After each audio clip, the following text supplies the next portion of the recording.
We've been in lockdown a while now. My friend said at the start of it, I think I'll take the opportunity of giving the house a good clean. I thought, I'll take the opportunity not to.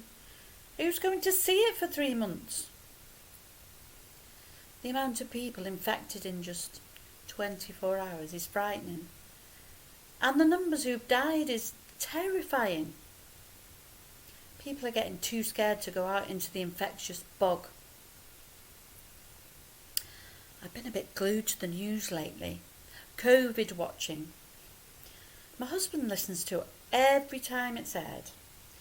He stood motionless by the radio. I said, "What are you doing?" "Listening to the news." "Have you got a short memory? You've listened to it 10 times today." He said, "I like listening to it." I said, "But it's the same thing every time." He just shrugged.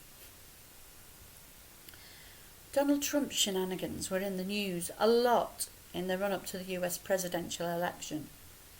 Some of the things that come out of his mouth are hilarious. Could we maybe imbibe bleach? I used to think Trump lived in a different universe to the rest of America. But after the storming of the Capitol building, I see he's got quite a community with him, sharing his headspace, whatever that is, and believing the vote was stolen. It's strange what people will believe, despite the evidence that put in front of them.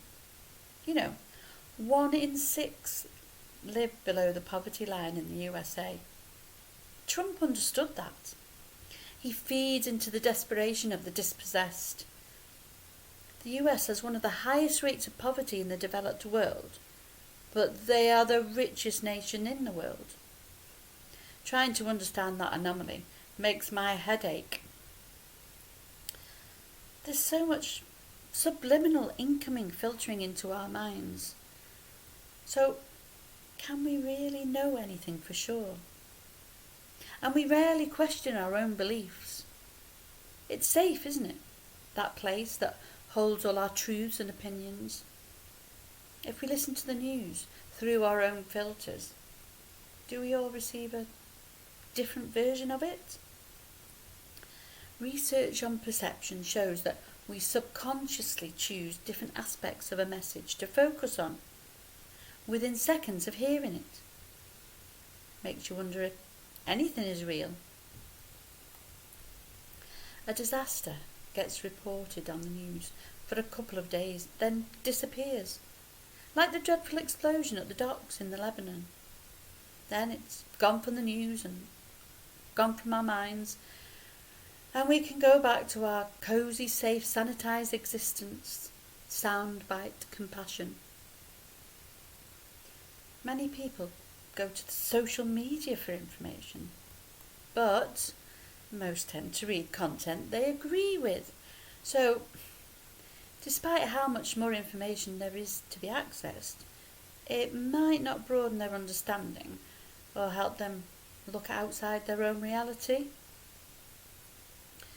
One of the most potent images that I've seen on the news at the moment is the desperate situation of the doctors, nurses and other healthcare workers. They are utterly exhausted from the relentlessness of the pandemic. I was saying to a friend just recently that I'm expecting a mass exodus of nurses and doctors from the NHS when the pandemic reduces or hopefully disappears. They're all burnt out. My friend said, "The world is such a mess." Yes, I thought.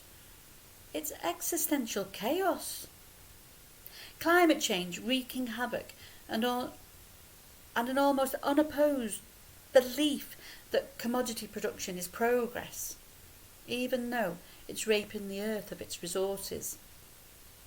It produces countless wants when millions of people's needs are food and shelter. Progress wastes fuel on useless items for profit. The unassailable concept that is never questioned. Our throwaway society is putting the world in danger. Or is it just us, humans, that are in danger? I was listening to a couple of young men talking on the bus the other week. It went something like this. Where's the proof that God exists? But you said you believed in aliens. You can't see or hear them either. Where's the proof? I see your point. But as far as I can see, it won't matter what we believe soon. All that'll exist will be the earth. Meaning, we'll all be dead. The earth's resources will be gone and we won't be able to survive. The earth will just go on without us. I don't think so, Billy. If we're dead, the earth will be dead. No, it won't. It will always be here. No, the earth's only earth because we think about it. Because we think about it, the earth's real, solid. The planet is real and solid, a lump of rock that floats about in space like any other pile of chemicals and minerals that we call planets. But it won't be Earth. For it to be Earth, we have to have thought about it and developed an idea of what it is, a concept. Without that, it's just a lump of rock in its own unique place in the universe.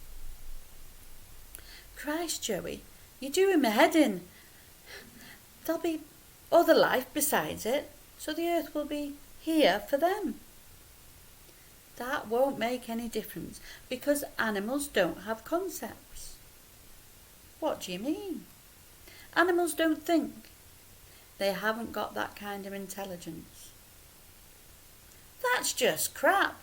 Everyone knows that some animals are really clever, like elephants, dolphins, and even pigs. Yes, you're absolutely right. But it's a different kind of clever. We can think in concepts. We conjure up ideas of things, visions of things, and believe they're real. Like the earth. Like God. If you like, animals don't know what earth is. They don't know they're on earth. They probably have no idea of where, never mind where they are. When humans become extinct, thought will disappear, and so will the earth. Because that's just a thought too. All that will be left is a lump of rock with no one to call it anything. There'll still be trees, flowers, that sort of thing. There won't. They're just concepts too. If we're not here to call them trees and flowers, they will have no existence. If we are not here, nothing is. Shit. That'd be like we never existed. Precisely. That's more scary than believing in God. Yep. But look on the bright side. It'll be like we've never destroyed the earth because we won't be here to give its destruction a name.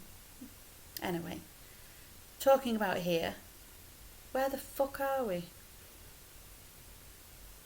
And I just got off the bus.